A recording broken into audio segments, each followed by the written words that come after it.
Good afternoon, everyone. My name is Michelle Rosado, and I work at the Connecticut State Department of Education in the Performance Office. I want to thank you for taking the time out to attend today's webinar. This is going to be a really good one. I'm excited about this one. We're learning at a distance, everybody, and it's going to be continued on through the end of this school year. So this topic today is when your classroom is your home. Teaching and learning science. I mean, who doesn't love science? Everybody loves science. So just a little bit of housekeeping for you before we get going. Again, thank you for attending. I also want to say thank you to all the educators out there. This is Educator Appreciation Week, and I want to thank you for all you do for your students and their families.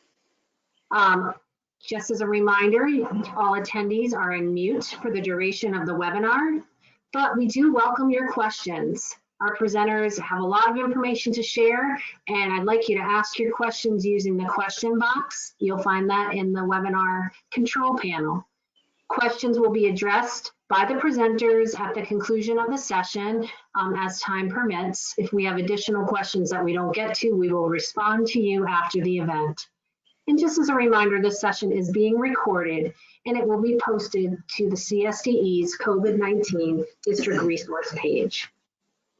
Great, our presenters today are Kris and Todd from Newtown Public Schools. They're going to take you through the elementary portion of our science presentation. We're going to move to Crystal in Middletown, and she's going to take you through our middle school. And to conclude, we have John in Southington, who's going to take you through the high school portion. And I'm going to turn it over to Kris and Todd. And thanks, both of you. Thank you. All right. Thank you, Michelle. We'd like to start by introducing ourselves. I am Kris Feda. I'm the math science specialist at Sandy Hook School. I've been teaching in Newtown for 34 years, 19 years in the classroom and 15 years as the math science specialist.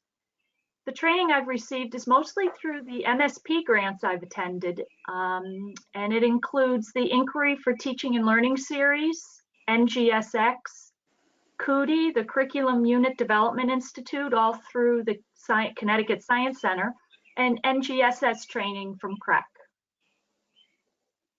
Hi, everybody. I'm Todd Stentiford. I'm the science instructional coach at Reed Intermediate School. I have 20 years teaching experience with 19 in Newtown. 17 years as a classroom teacher, for the past 2 years as a science instructional coach.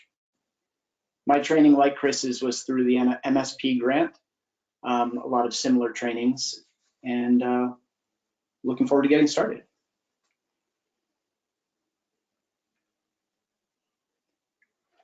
Every virtual classroom and teaching space looks a little different.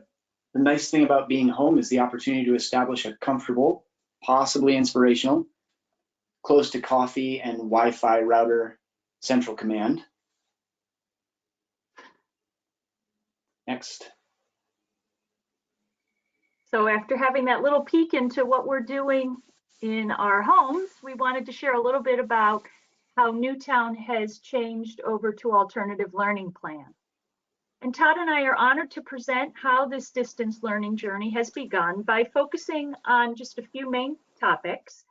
We'll begin with a timeline on how we began our journey, and then talk about the planning for instruction. And next, we'll discuss the resources and technology we use to deliver our instructions. And then finally, the student outcomes. So Newtown began its journey with our superintendent, Dr. Lori Rodrigue, drafting an alternative learning plan for our district in hopes that with its approval, we would be able to begin distance learning with a minimal delay in instruction. And Newtown Public Schools received approval from the state for our alternative learning plan, which commenced on March 18th. And we hit the ground running with science lessons being delivered for all of the students in Newtown. And for grade 5, lessons were shared on March 19th. And for grades kindergarten through 4th, the lessons began on March 23rd. While the whole district has embedded science instruction into the alternative learning plan, Kris and I are only speaking to the elementary level. Great work is going on all over our state, and this is just a nibble of what we're up to in Newtown. Our elementary and intermediate school are a one-to-one student to Chromebook and or iPad, making for a smoother transition for us and less reliance on paper packets. To address potential internet connectivity issues, Newtown's tech department distributed a handful of wireless hotspots so that connectivity could be dependable for all students. As we progress, the unprecedented task of distance learning instruction, all of us have encountered new and unanticipated changes. However, we've found ways to adapt and address each uncertainty. Student expectations have changed. The way we lesson plan has changed. Once familiar teaching practices need reimagining. In spite of the endless gauntlet of challenges, our system of public education remains ready to serve students because of the extraordinary efforts of teachers, administrators, and support staff. Together, we're all making historic efforts for our respective districts and communities.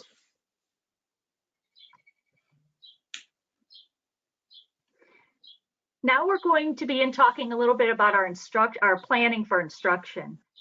Our staffing in Newtown includes a math science specialist at each of our 4 elementary buildings.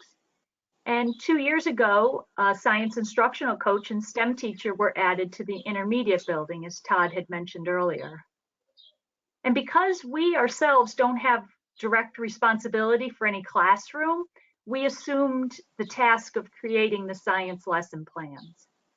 We needed to examine any of the remaining performance tasks or expectations that needed to be instructed and develop a scope and sequencing for these performance expectations. Here you see some examples taken from the plans for our grade 1 and grade 4 unit. And at the time of closing, many of our grade levels were right in the middle of a unit. So we needed to examine both the units that were currently being taught at the time of closing and any of the remaining science unit that was left for the year for all the grades, kindergarten through 4, to identify any of those performance expectations that remained untaught. So among the 4 elementary math science specialists, which include Jill Braxick, Chrissy Pierce, Amy Haruo, and myself, we divided up all the work and we began the challenging task of rewriting the units, which included at least 3 lessons of science per week. One of the challenges we ran into was finding lessons that both matched the PEs and used those materials that could be found around home.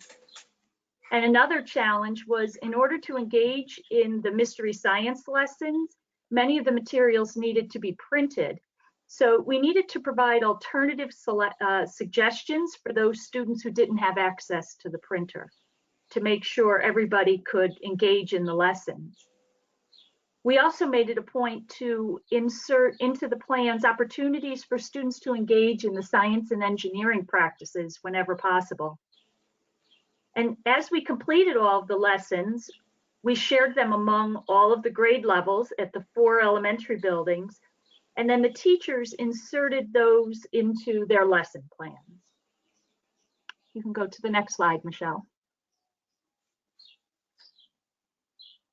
This is an example of what our 5th grade teachers would see. Our STEM teacher in the building, Peter Burnson, and I assumed science lesson planning for our 12 teachers. Our science teachers are also math teachers. The expectations for math instruction have not lessened. So to take planning for science off the classroom teacher's plate was a great way to free up some of their time to address the uptick in parent and student communication that I'm sure all of us are seeing. We picked up where we left off when we left the building in March, thematically grouping performance expectations, keeping in mind the generalized limitations of at-home instructional materials and cooperative learning opportunities. We upload lessons to Google Classroom the Wednesday before the week teachers publish them in order for the special ed staff to review and adapt our plans. All of our teachers schedule their lessons to post first thing on Monday mornings. Students can see the objectives for the week and have the autonomy to pace their time on task to accommodate the unique distance learning limitations of their household, such as computer access, network bandwidth limitations, household routines, etc.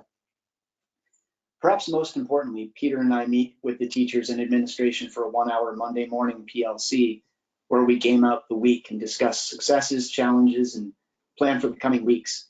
These meetings are our opportunity to hear from the teachers about just how our lessons are being processed by students and families.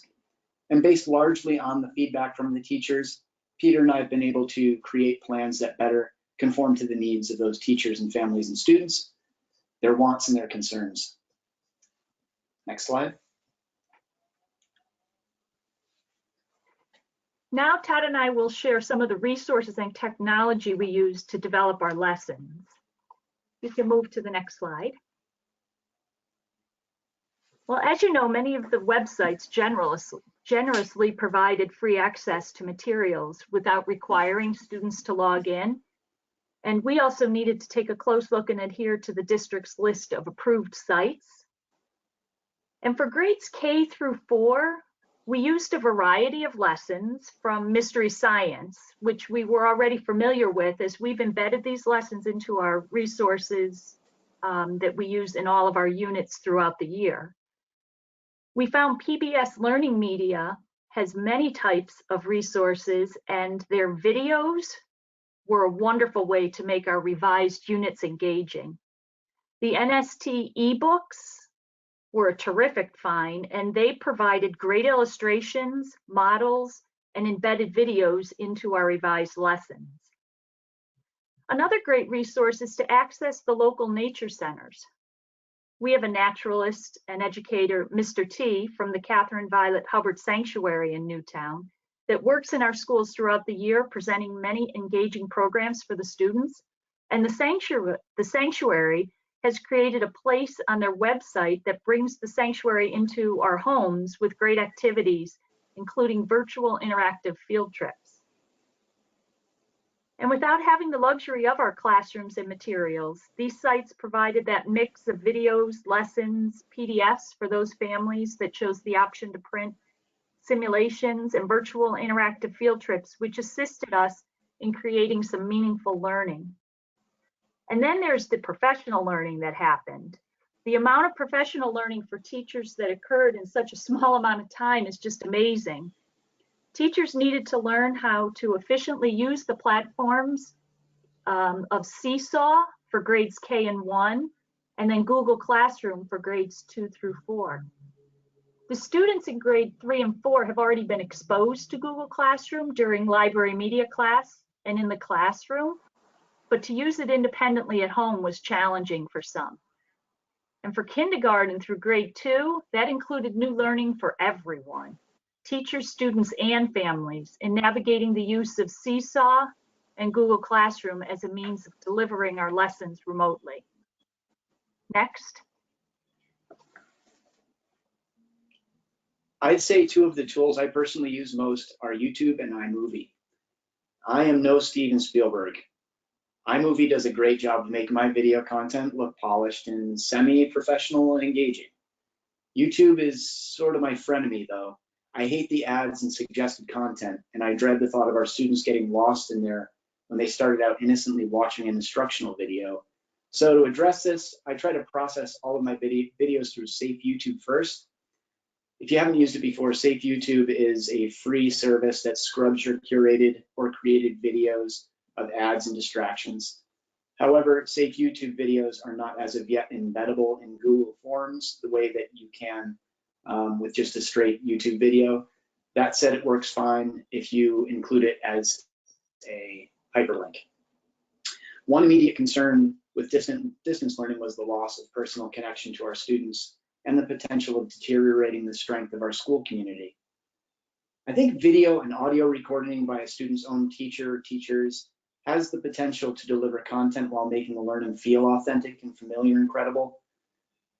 Filming phenomena-based lessons began for me right away. Students could engage with videos when appropriate, could conduct the experiment at home with family, collect data, continue creating evidence-based claims just as they would in the classroom, creating models to explain phenomena, building reasoned arguments. In this way, these brief 1 to 4 minute videos have become a vehicle for supporting genuine science practices. Next slide, please. Having free access to the NSTA Interactive ebooks that Kris mentioned earlier has been very handy. These resources are information rich. They have embedded videos. They're high quality NGSS aligned, grade level appropriate nonfiction articles are embedded, as I mentioned, with the embedded videos. Get into them while they're free. You won't be sorry. There's something in there for every performance expectation at every grade level. Next. We've also used the Phet Interactive simulations. They're terrific tools for engaging students in authentic phenomena-based inquiry. Through experimentation and exploration, students manipulate variables to explore mechanisms of cause and effect, patterns, flow of energy and matter. These simulations can be run and rerun without cleanup or lab setup or breakdown time. Plus, the programmers responsible for each simulation have clearly thought about creating game-like, conceptually rich and engaging virtual experiments. And those keep students coming back for exploring and questioning and observing. These simulations are easily assignable to your Google Classroom with a simple click of the classroom icon posted beside each of the linking, or just linking them through your URL to your assignment. On a technical note, if you are a Chromebook user or an iPad school, several of the older simulations run Flash, so just be mindful of that, where many of the newer ones stream directly. I found a few of the older Flash simulations a little problematic unless I'm working from a desktop. Nevertheless, Phet simulations are terrific tools for offering genuine inquiry-based distance learning opportunities. I will share links with all these resources with Michelle so she can share them out with you later. Next slide. Well, the best reward in all of this is seeing the outcome of students engaging in the lessons and the science and engineering practices. Here we have a kindergartner carrying out an investigation of the walking rainbow and sharing his results with a photo that the teacher was able to post on Seesaw for all of his classmates to see. Next, please. Here's a screenshot of a Padlet of grade 1 students responding to a question about the unit they were doing on patterns of the sun and moon. And the teacher can use this as an informative assessment to check for new learning and to help in planning to adjust any student misconceptions. And then there's another sample here of student work that includes a daily journal used to collect and record data over time. Next, please. Another grade 1 example here shows photos of students engaging in a mystery science lesson investigation on how to make shadows move. And so their teacher also posted these on Seesaw for classmates to see. It's great for them to be able to share their learning with each other. And then here's evidence of grade 2 students engaging in meaningful work by recording observations in a journal about characteristics of plants they observed while out on a nature walk. Next, please. And finally, here's a model of a bear deterrent that communicates how this student was able to effectively share her new learning of bear senses and how it could help her, how it could be useful in creating a bear deterrent. So building in those engineering strategies whenever possible. Other feedback we've gotten from parents includes students saying, these were fun experiments to do with the whole family. Or I liked the ebooks because it was something fun to do inside the book. I could interact with every page. In terms of grading, our district has decided that grading at the K-4 level will be done through a narrative on the progress report for this last trimester. And for grades 5 through 12, students will continue to receive alpha grades for this term. However, the overall weight for this term will count only 20% toward the students' overall 2019-2020 academic scores, while terms 1 and 2 will each be valued at 40%. One of my primary motivations in creating or curating content for students is to engage them in the science and engineering practices. The next few slides are examples of 5th grade students' work based on phenomena videos I recorded here in my kitchen over the past few weeks. The first phenomenon, water cycle in the bag, is a pretty common one that many of us perform in school. It translates to home lab spaces real well with a few common kitchen materials. Here are students' models from 5th grade teachers Jonathan Hall and Jessica O'Connell's classes. Students conducted their own versions of the experiment at home, collected evidence for several days, then created a systems model explaining the phenomena. Students were encouraged to post their daily observations to Google Keep. Google Keep is one of the Google suite of apps. Snap a picture of your observation, you can give it a label. In the case of the water cycle in the bag, record notices and wonderings. You can invite a collaborator, like a friend or a teacher. Google Keep offers the potential for academic collaboration between students who may be performing the same experiment at home, but need a common place to keep their observations. It's incredibly easy to use from an Android or iOS device. Just open the app, snap a picture, record your text, questions, observations, notices, wonderings. You can create a label for that for future entries, and you can continue to invite more and more collaborators.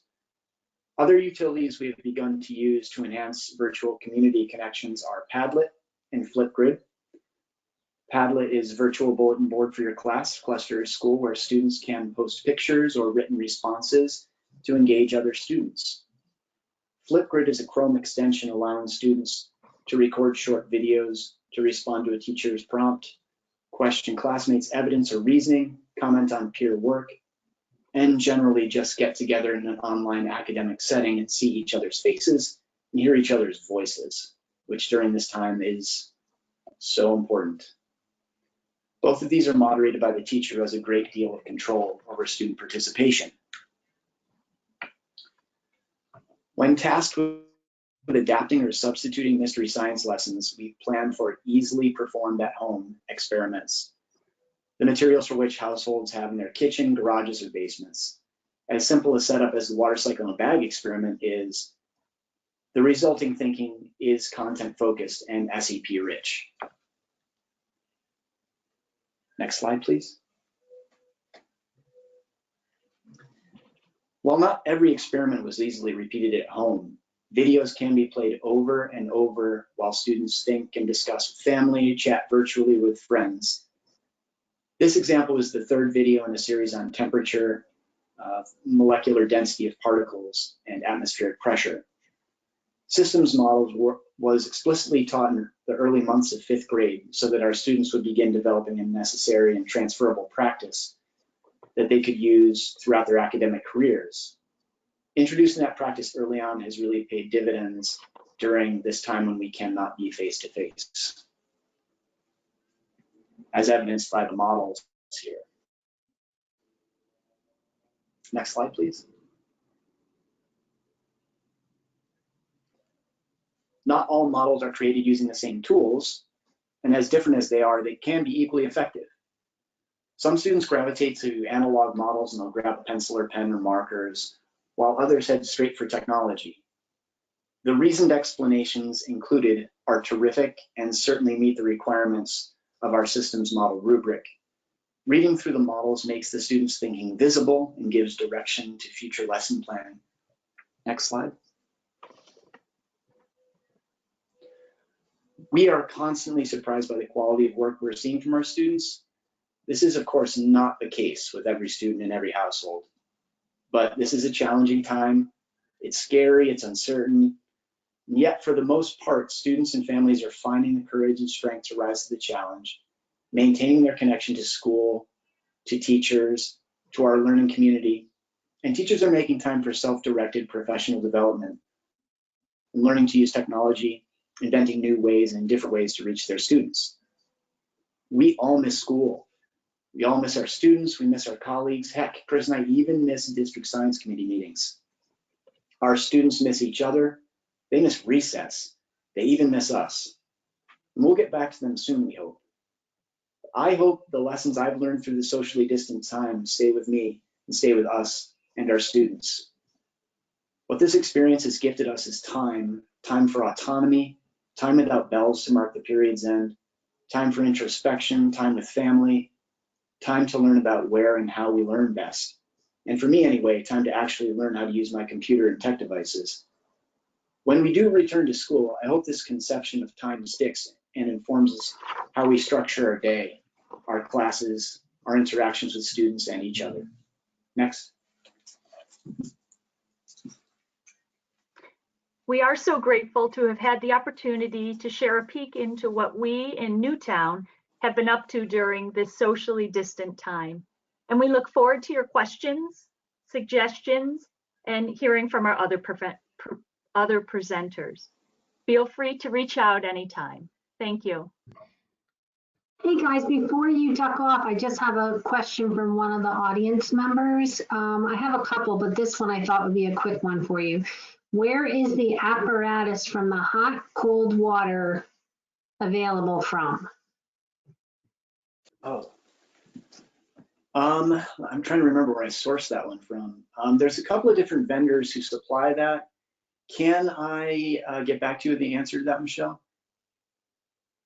Yeah, I'll get you her information, and or you get back to me and I can get back. That's terrific. Thank you.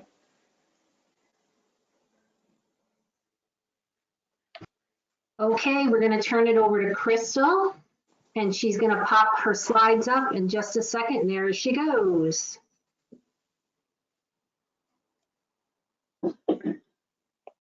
Hello. Okay. All right. Can you see it, Michelle? Yes, I can. Okay, thank you. Hello, everyone. My name is Crystal Caouette, and I'm the secondary science supervisor at with Middletown Public Schools. And I'm very happy to share with you the work we've been doing to support our students. My presentation, I'm going to start with just giving a little bit of a background on Middletown schools, talk about how we started our distance learning, talk about our teachers and students' experiences, what has been working, and what our plans are for the future. So, okay, let's see. Okay, so we have two middle schools in Middletown. We have Caouette Middle School, which is a grade 6 school, and Woodrow Wilson Middle School, which is our grade 7-8 middle school. We're actually in the process of building our new middle school building, which will combine these two schools into a grade 6 through 8 school. Our hope is that it's going to open in fall of 2021. Right now, it does seem to be on schedule. Some of the materials for it are coming in. Well, they're coming in from all over the place, and most of those companies have been able to send those materials. So we're still optimistic. The stats for the schools are on the side of this slide, but for both schools, our teachers teach in teams with about 110 students on the teams with 4 core teachers. The students have elective courses. The grade 6 school is set up by trimester. The grade 7 and 8 school is set up by quarters. All of the schools, both schools are one-to-one with Google Chromebooks. The 7 and 8 students do take their Chromebooks home. The grade 6 students did not take their Chromebooks home before we went out on break. So that was a bit of a difference for them. Okay, so once we got started, we decided on, let's see, March 16th, the students had gone out on break. That week ended up being a spring break for our teachers and our students. Our central office staff put together resources for our students to do exploration learning from home for that week and for the following week. And we had at the end of the prior week, we're looking into what resources we could find to support our teachers for learning from home. We expedited a contract with a company called LinkSpring that provides distance learning to teachers for distance learning. So we trained our administrative staff that first week to roll it out to our teachers for the following week. The document that's there is a list of the resources that were put together to support our middle school students for science and STEM. Okay. So in week 2, we went ahead and, again, all the way from week 1 as well, we were providing meals to our students at 4 sites. And we did have Chromebooks. Our high school students and our grade 7 and 8 students brought their Chromebooks home with them. Week 2, we made sure our grade 6 students and our elementary students received Chromebooks. So we were able to hand those out. We already had them in the schools, and we did have to locate a few more for our elementary students. So we were able to do that. And we had hotspots already in the schools for students to utilize in areas throughout the district if there were some areas that didn't have those. So our technology needs were, for the most part, met.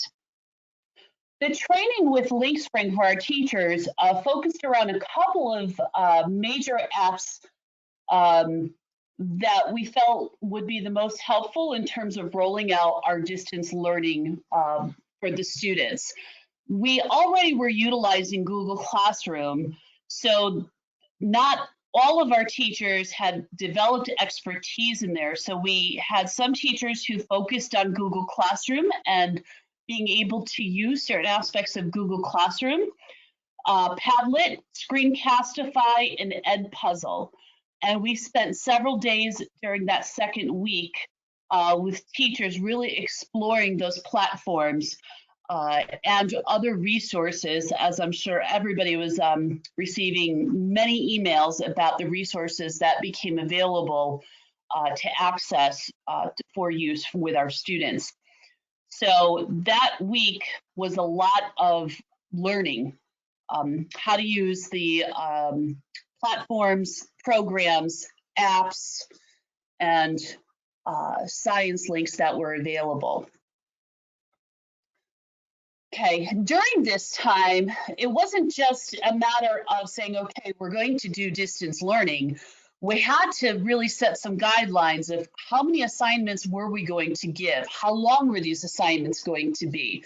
We didn't want to overwhelm students. We wanted to make sure that we gave a manageable amount. We wanted parents and families to have a certain expectations, know what was going to be given on what days. So the district put together a distance learning task force that was made up of teachers, community members, administrators from all levels, elementary, middle, and high school, that provided input into the initial task of setting these distance learning expectations. The outcome for middle school was that on Monday and Wednesdays, science, math, STEM, foreign language would put out one assignment on Monday, one on Wednesday, each assignment being no more than 40 minutes. And then Tuesday and Thursday would be the other areas for the students.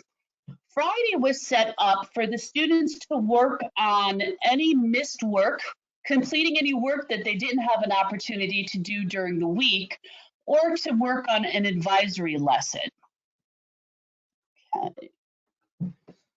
Okay, so during the first 2 weeks of our distance learning, which we officially started distance learning in Middletown on March 31st, our focus really was student engagement and really being able to reconnect with our students who, for the most part, we had not been in touch with for 2 weeks.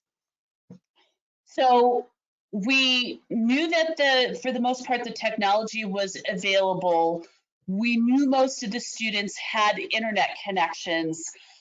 We just needed to make sure that the students were able to get into the classrooms, they were able to connect, that, you know, we didn't know what was going on with anybody's families, as most people did across the state. So it was time for the teachers to, you know, try their new learning, and try we did. You know, across our teams, you know, in all the different disciplines, we tried everything. We tried using the Phet simulations, using discussions in Google Classroom, replying with comments. And although we have used Google Classroom throughout the year and the students have used it before, we were utilizing aspects and applications that we had never used before. Some students were fine with it, some students were overwhelmed, some teachers were fine with it, some teachers were overwhelmed. So, you know, we had to work on trying to find a balance.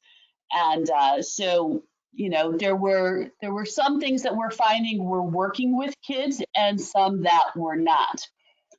What we were finding were the pieces that allowed the kids to interact, not just on their end, but with each other, were what was giving us the most engagement with each other, and the kids were coming back. So initially, especially going into that second week, the first week we had very high engagement. The second week we were worried, we started to see it taper off. And the teachers, though, who had discussions occurring, kids kept coming back because they were able to continue socializing with each other. So we started picking up on that ability to interact with each other was a really critical piece that we knew we had to include in any of the work that we were going to have moving forward. So the big piece then came in was, how do we really build the structure around the work that we were going to do in the classroom? We had to, those first 2 weeks was, again, when we went out on break, we were in the middle of a unit. You know, how do we wrap up the unit? We did a lot of review. Those first 2 weeks, we did not do any new learning. We really wanted to focus on engaging students, making sure they were okay, making sure they were able to access the classroom and, you know, complete the work. So at this point, we took a look. We meet weekly now, and we did at the beginning as well, to talk about what our curriculum is, NGSS curriculum.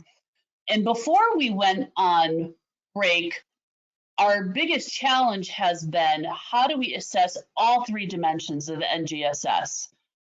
Now that we're moving forward and we're teaching from home, our biggest challenge is, how do we teach even two of the three dimensions? How do we instruct for that? So we are really focusing on two of the science and engineering practices. We're focusing on utilizing data and claims and argumentation from evidence. We figure we can aim for having the students be interactive through simulations and data collection in a digital environment and through real world experiences, and be able to make claims that would be meaningful to them. That would also allow us to focus a little bit more on the content and address two of the three domains for NGSS. We are still trying to address the cross-cutting concepts, but it has kind of taken a little bit of a backseat for us at this point in time. Our next step is, after identifying those as some focus areas, was taking a look at our curriculum and figuring out what are the real critical performance expectations that we should be addressing throughout the end of this year to help support the students in their science courses moving forward. We knew we were not, even if we're going to get back into the classroom, that we were not going to be able to cover everything that was in the curriculum. So we had already identified by the end of that second week what we were going to cover for the rest of this year, assuming we weren't going to go back. So that was the next step, was to really have a plan set forth for the rest of this year so we could focus on identifying meaningful activities for the kids to do. Everything is set up in Google Classroom for us. Now, all of our middle school teachers meet in our science teams once a week, and they also meet in their grade level teams. The grade level teams really focus on the socio-emotional learning for the students, the socio-emotional well-being, and making sure that their families are well and that the families have everything that they need. One of the other things that we've also focused on is keeping track of, it's one of the challenges that we have, is how, some of our students, in our elective courses, we have students who either do all the work or none of the work. In our core classes, we tend to have students who do some of the work and maybe they're picking and choosing which work to do.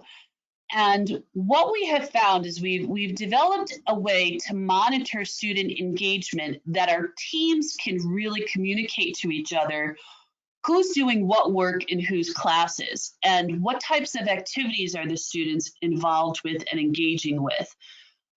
So in the team meetings, the teachers are really utilizing that information to help plan in their discipline team meetings to move forward to monitor that. So that's a big part of the discussions that's occurring in the grade level meetings.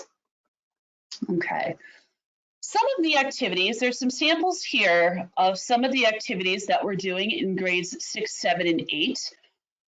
We have found, again, having students have the opportunity to collect data and use the data to support a claim is one of the best ways to go. This first one is an ecosystem simulation. It's a multi-part lab that our 6th graders are working on to wrap up their 6th grade unit. And it goes ahead and what our teachers are finding, and as with 6th graders as it is, and you have to give a lot of directions, but finding that you cannot give the directions face to face is a challenge. So doing it in an asynchronous environment has been really interesting. So as you go through, you can see that there's very detailed directions going through here in this simulation. And it incorporates graphing, creating data tables, and again, using the data to support their claim.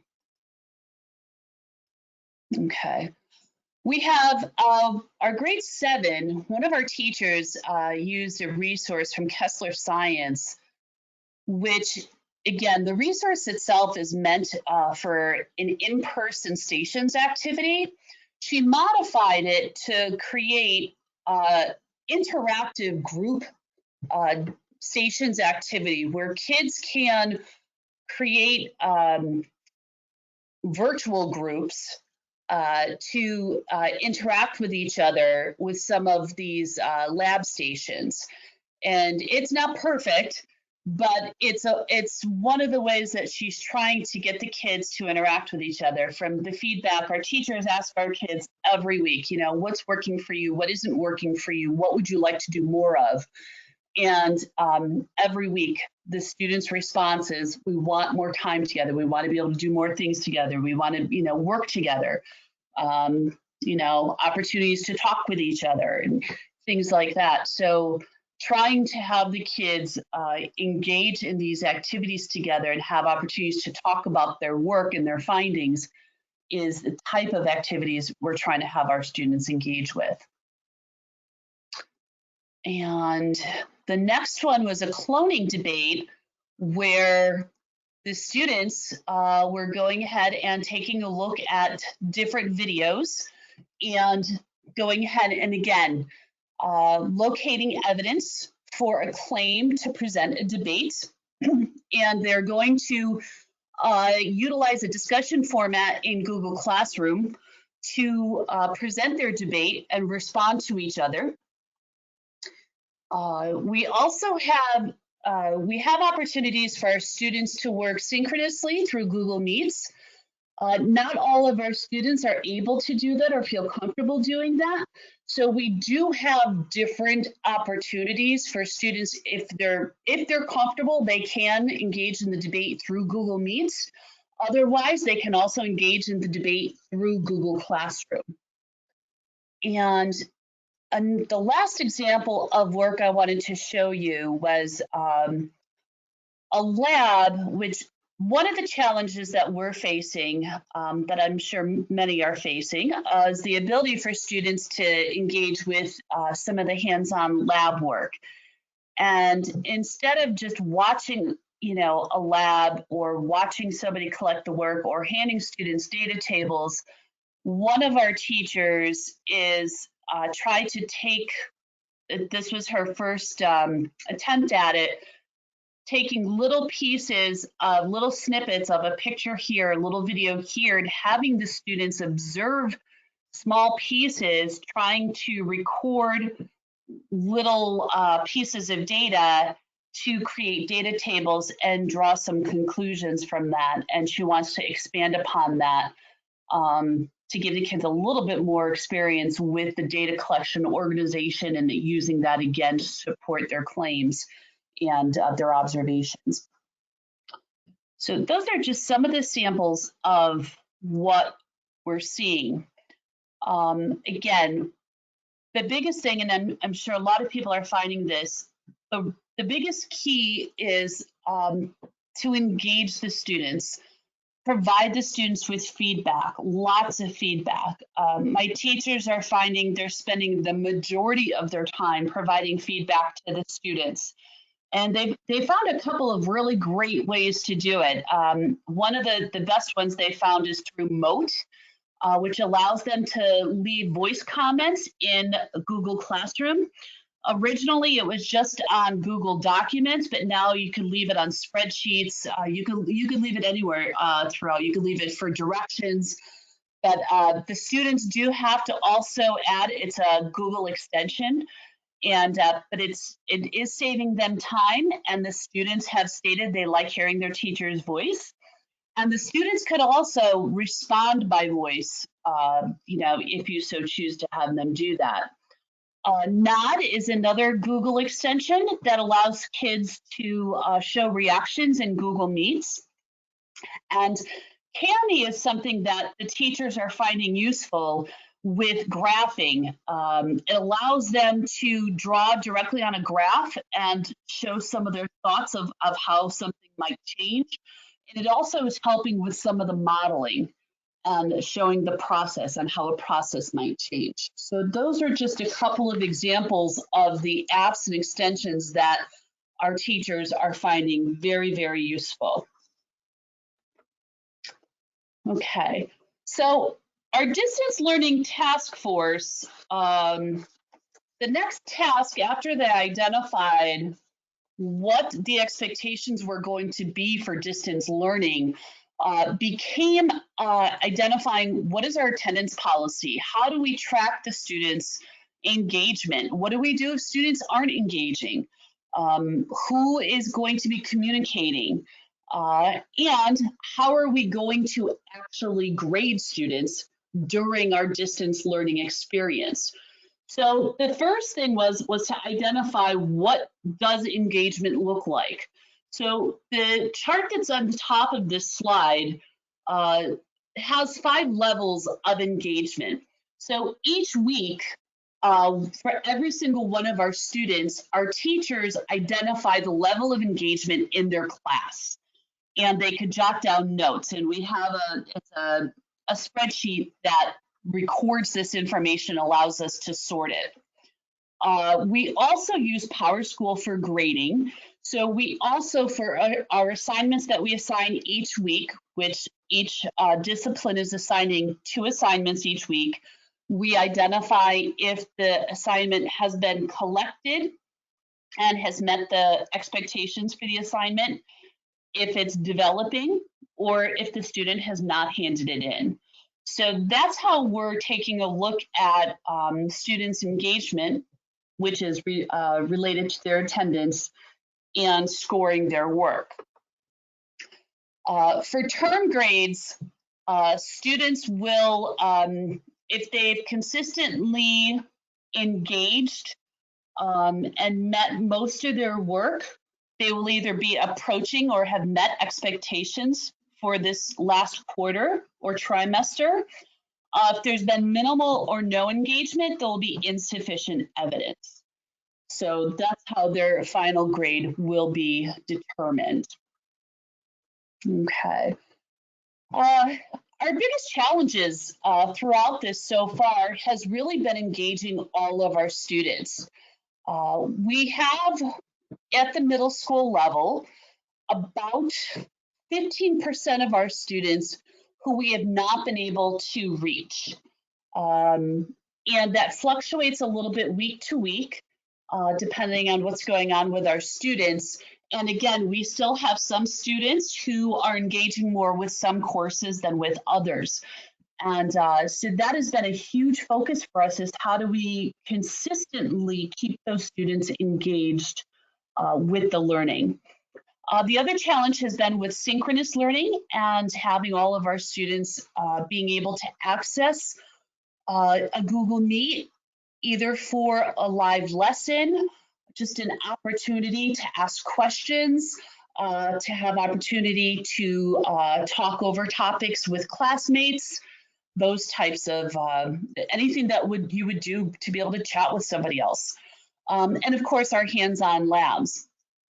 Successes has been community connectedness, and as weird as that sounds, you know, even due to the lack of connectedness because we're all home, our students have commented that they feel closer to their teachers and to their administrators than they had when they were in the school, because they hear more from their teachers directly. You know, they have more of an opportunity. They're getting emails. They are getting direct comments from the teachers. They said they, you know, they've told their teachers more about themselves than they did when they were in the classroom. So quite a few of our students actually feel more connected, even though there is that, you know, physical disconnect. So, and another success is the new learning and resources that have been presented to us that, you know, as overwhelming as some of it is really exciting. So the questions that we've been asking ourselves for the last week and a half now is, how is everything that we're doing in learning going to impact our future instruction?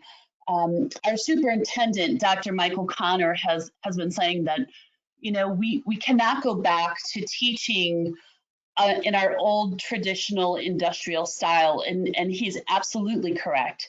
So how do we take what we're doing and change what we're doing? And some of that is around, you know, flipping our classrooms so that we're utilizing that time to do things that we can't do at home, to do those hands-on labs, to have those opportunities for discussions with each other, flex scheduling, flex days. We don't know yet, but we've started some of those discussions and offering suggestions and ways to think about how this can really change, you know, education for the better. So it's very exciting. And, you know, again, our biggest challenge around this is, how do we really ensure that we have equitable engagement and access for all of our students? So I'd like to thank you for your time today. And I look forward to sharing this journey with you as we move forward and find better ways to educate our students. And I look forward to any questions. Thank you. Thanks, Crystal. Before we move on to John, I had a question from one of the attendees. They wanted to know approximately how much time your students are spending on science lessons. Okay, each assignment is supposed to be about 40 minutes, so 2 assignments per week at 40 minutes each. Great, thanks. I'm just going to get everything set up for John. Okay.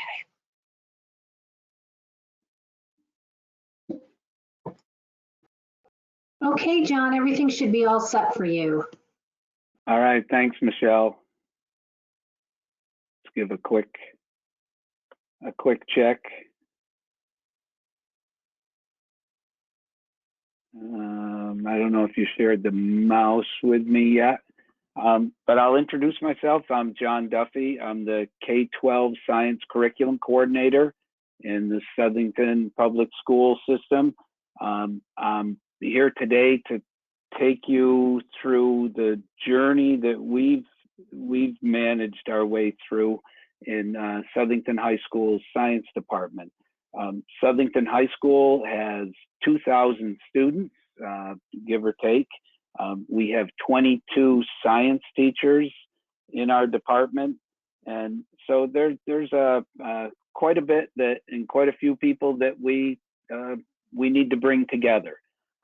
So our journey began that first week that everyone else did, when we were expecting closure. We left school on Friday the 13th, planning to be out for 2 weeks. Again, wishful thinking. We planned for maintenance of learning, which was no new lessons, no new learning, just lessons that will maintain the level of learning that we've reached at that point in time.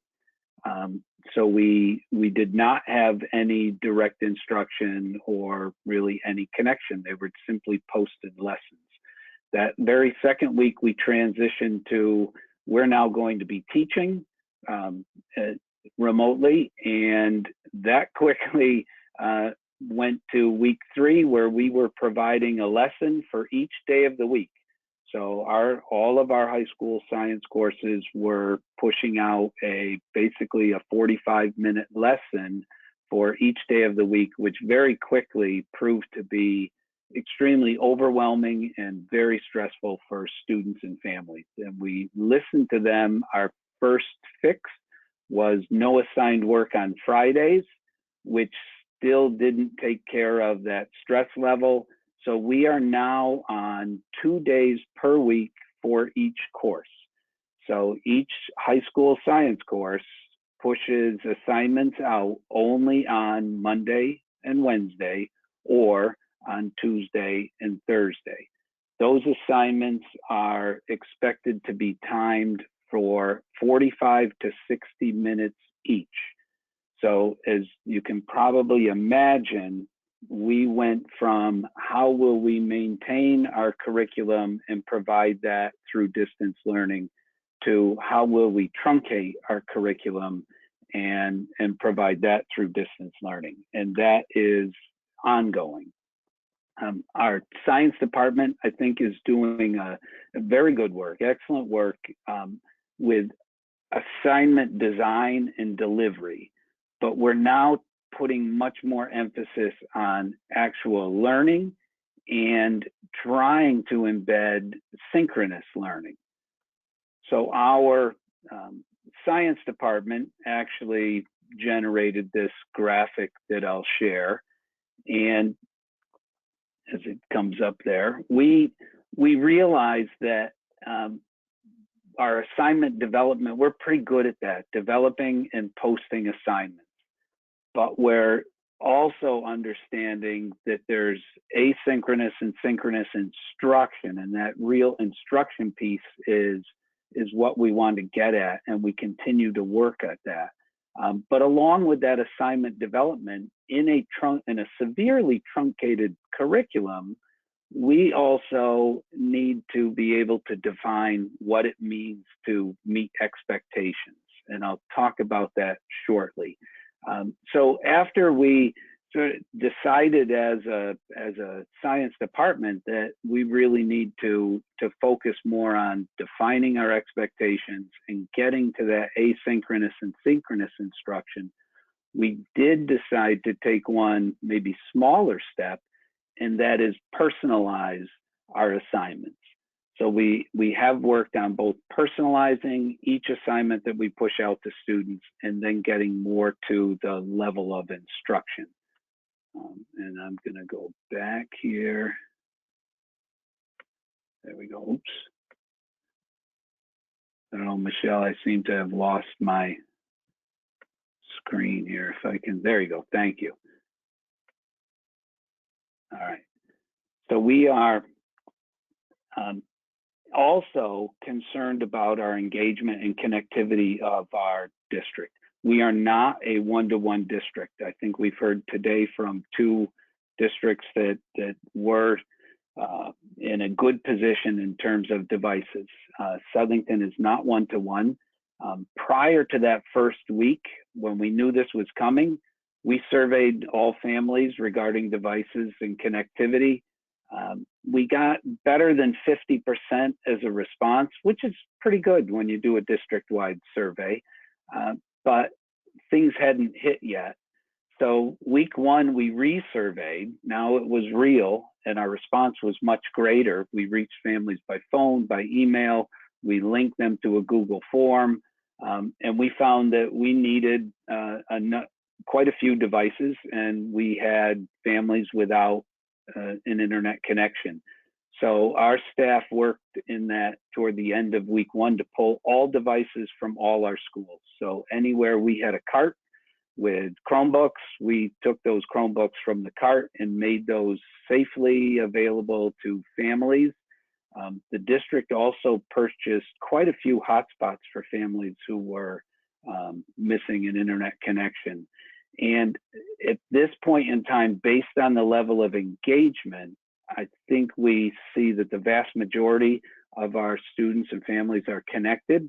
However, we are still working on tracking down the disengaged, and we do have disengaged students. We also pulled in that week 3 to 4 our paraeducators to work with as support staff. And what we found was that as we pulled the paraeducators in, they also needed hotspots and devices. So we realized we're still not fully there. We did make a decision on grading early on, and we decided that we would be pass-fail. I think that was a good decision for us to make. We then went to 3 levels of performance: meets expectations, progressing toward expectations, and not submitted. And that looks similar to what you just saw from Middletown. This is some work that, again, the science group has worked to try and define that in a grading rubric, but it does depend on what meets expectations looks like. So in our subject area teams and our entire department team, there is an ongoing conversation of what does meets expectations look like for this assignment that I'm pushing out.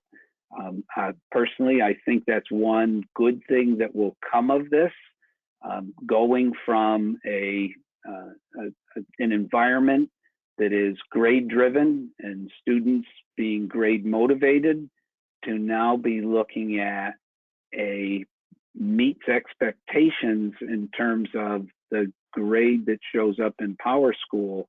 And it is causing our teachers to really think hard about this assignment that I'm pushing out. What am I determining will be the level of meeting expectations? And it goes beyond 8 out of 12, 60%, 75%. So we're looking more closely at the work that we do assign, and that's been a good outcome. As far as our delivery of assignments, most of our classes, most of our teachers were already utilizing either Google Classroom or Canvas. We had been in the process of moving toward Canvas as our LMS. So that helped. All of our curriculum documents, certainly for our core subject areas, are on Google so that they're easily accessible. And those are rich especially our NGSS units, are rich documents with links to assessments and support materials. Teachers did spend quite a bit of time gearing up for this delivery, but it was still, the changes came rather quickly for us. One of the things that we do at the high school is we have daily office hours. So each teacher is available, and those are posted for 2 1-hour blocks per day, with the idea of an AM and PM 1-hour office hour. And that is specifically to connect with kids. Many science teachers immediately surveyed their classes, and in response to student feedback, we have science teachers with office hours of 7 to 8 p.m., 8:30 to 9:30 p.m., because their students said, that's what we need in order to connect with you. Our teachers post their daily lessons plans each week at their initial science department meeting. And I'll pull up one quick. So here's a teacher's posting, and within that posting, there is a screencast of directions. So what many of our teachers are using, and this is a great way to personalize their lessons, is they'll use Screencastify for the directions that they give their teachers for an assignment. And you're going to have to help me out, Michelle, to get me back to my slides, I think. Perfect. And I'll get there. Perfect. So our science department meets weekly. They meet every Monday at 8 a.m. and they post their weekly lessons, and they discuss a lot of what I've talked about already. The lessons are pushed out the morning of that, or by say 9 a.m. on that day that they're either the Tuesday or the Thursday. The subject area teachers also meet weekly to discuss lessons. Our teachers are now working closely with special education teachers. Some are co-teachers in their Google Classroom. We have paras meeting with teachers on Google Meet, and the para will also work with select groups of students on Google Meet to offer support. The sharing of their week's plan in a Google Doc has been valuable for the paras to access and our special education teachers to access. We also have worked on sending personal messages to students. We're stressing flexibility. We have heard from students as to the stress, the struggles that they are having. Many of high school students are the caregiver for their family. If their parents are essential workers, they may have 2, 3, or more siblings that they are caring for during the day. We've heard from that, so we do have a policy that we have no required online meeting times. So we are setting an expectation for connection with kids, but not requiring them to be in a virtual classroom at a specific time during the day. We are making the class discussions, trying to make them focused on specific questions.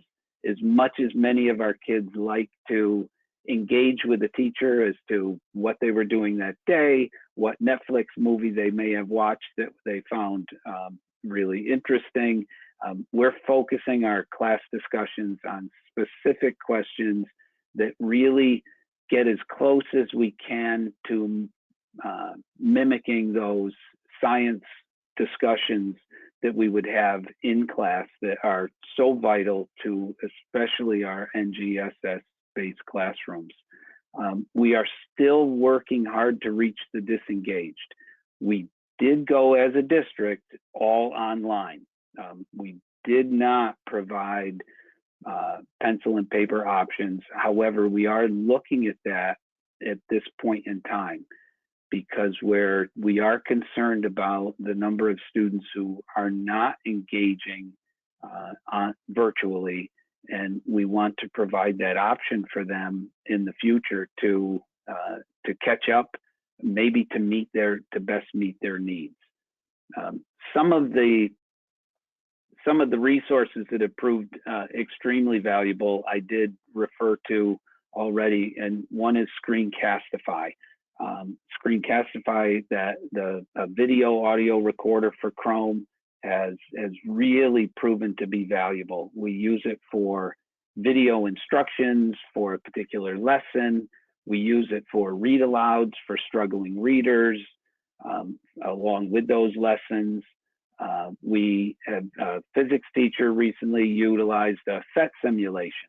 So she pushes the Phet simulation out to the students with a Screencastify for instructions, but recognizing that some of her students are going to struggle to manipulate and gather the data that they need, she used a Screencastify to present that data gathering piece for students. So now all students have data to focus on for their explanation, and that hurdle has been taken care of for some students.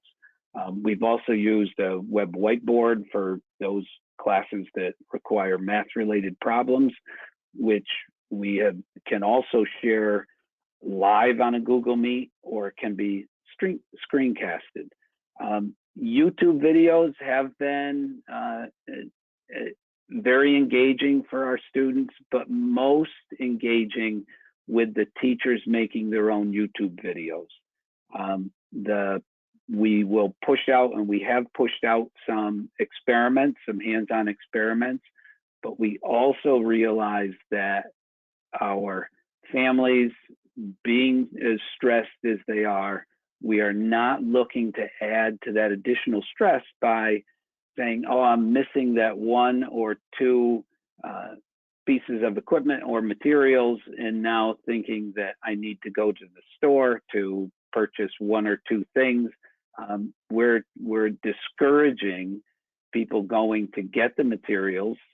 If you have them, do the experiment, but if you don't, here's the teacher in front of you in the YouTube video conducting the experiment. And again, students can use the data to follow along and do the analysis. We use Padlet. Many of our teachers use Padlet for our driving question boards and for discussions, but we were using that before distance learning. That's just a great resource for creating driving question boards and tracking student learning and progress toward answering those questions. We've also used some of the K-12 resources that are out there, and that's really a great resource coming out of California. We do, I mentioned before, we have class discussions using Google Meets. Those have been a mixed attendance and really mixed reviews on those. And part of that, I think, comes back to those teachers who were having those rich class discussions and had established that type of connection with kids tend to have more successful class discussions. Those teachers who set a clear expectation for participating in those Google Meets have also had a little bit better participation. Focused on a specific question, using scheduled signups with an expectation to make one meeting per week. That actually came from one of the other departments. Our world language department was using that. Teachers were talking and decided that might work well for science. We have teachers doing their own podcasts, coming up with specific phenomena to drive learning. Also, an effort made more in our environmental science and our biology classes, but an effort made to get kids outside, to provide evidence of evolution. Students building a class presentation via Google Slides and interacting as they build that class presentation. Quite a bit going on. We do use Google Forms quite a bit for our assessments, and the value of that is that we can give kids immediate feedback. But that's not the same as working with kids to get them to that meets expectations.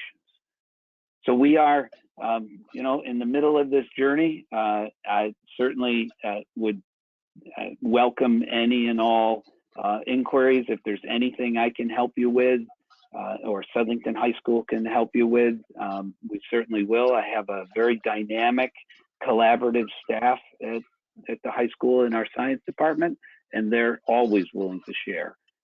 So I'll close that out because I think time-wise, we're going to want some time for questions. Thanks for joining us, and good luck to everyone in this difficult time.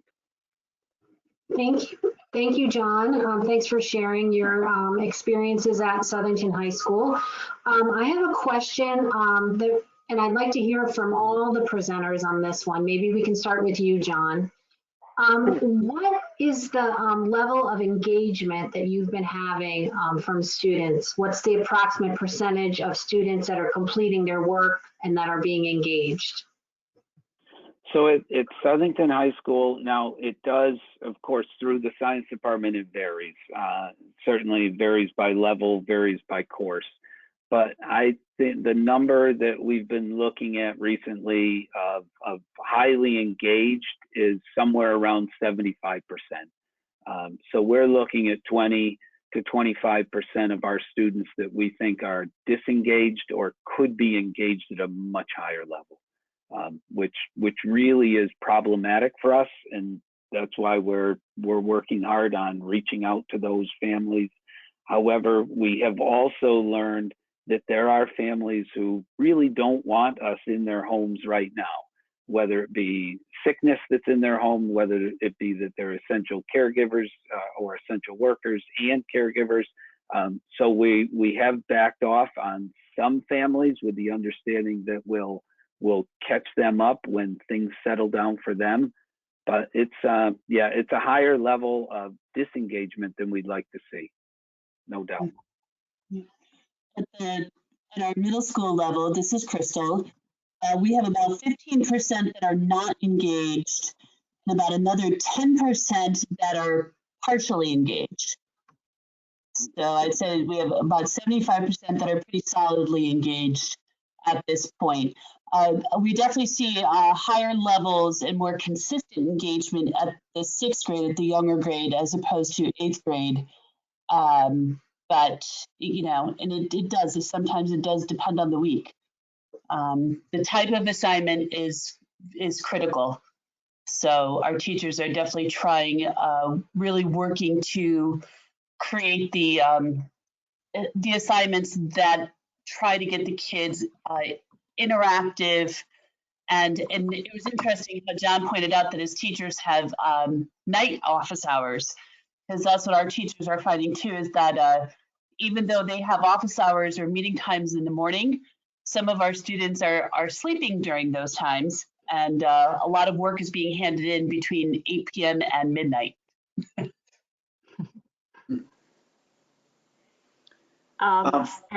Go ahead, Todd. Go ahead, Kris.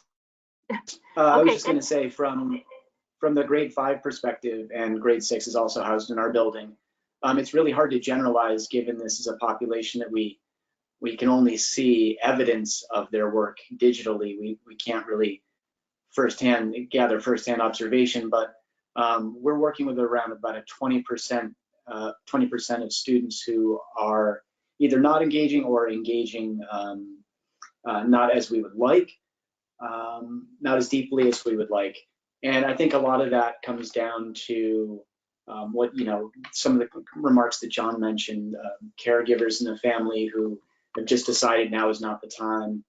And we respect that. But the fewer steps in the process of submitting an assignment, we've discovered, the better. So the more straightforward we can make things, the more single page, where they're not having to toggle between multiple different utilities, or getting them outside is also equally engaging, or videos where they can see their teachers. And when you move down to the kindergarten through fourth grade level, so many of our lessons do rely on the parents needing to be with the students to engage in the lessons off the platform and to guide them through the lessons. So our engagement is depending certainly upon the availability of the parents. We do have a few students as we touch base and make sure that we've made connections via email, phone call, Google Meet, or whatever. And any students that we haven't reached, administration helps us in just checking in with them to make sure things are okay. And again, we keep things very simple. We try to engage them in activities they can be doing as a family so that it almost becomes, you know, how fun and great it is to go outside and do some science or to try this experiment together as a family. Great, thanks. John, this one's for you. I know for this presentation, we asked you to focus on the high school level, but could you talk about what's happening in the elementary and middle school in Southington and science? Sure. At the middle school, where I actually do spend a lot of my time, we have, again, 2 days of science per week, and those lessons we are limiting to 45 minutes of engagement. So that could be, at the high school, we could have a 30-minute lesson that the teacher pushes out, followed by 30 minutes of work from the student. At the middle school, we're looking at a total of 45 minutes twice a week. Those teachers are our science teachers at each grade level, actually meet with me at least twice a week, and we plan and we talk about where we're headed, what we want students to be able to do to meet expectations, how well it aligns with standards. Our K, I wish I had the support that I heard about from Newtown, but our K-5 group also meets with me. I have a small committee, and we meet weekly, and we've been planning K2 lessons and 3-5 lessons. Again, though with science at the elementary school, our K2, we're limited to 10 minutes twice a week. Now we exceed that a little bit because the kids enjoy the lessons we push out, and at the 3-5 level, we're trying to limit to 20 minutes twice a week. So yeah, it's challenging to engage them in meaningful science with such restrictions, but I think we're doing a pretty good job. Our engagement at the K-8 level has been pretty good in terms of completing assignments and engaging at least to some degree with teachers.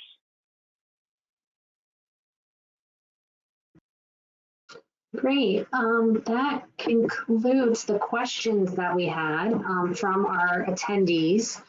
I really want to express my gratitude to our presenters.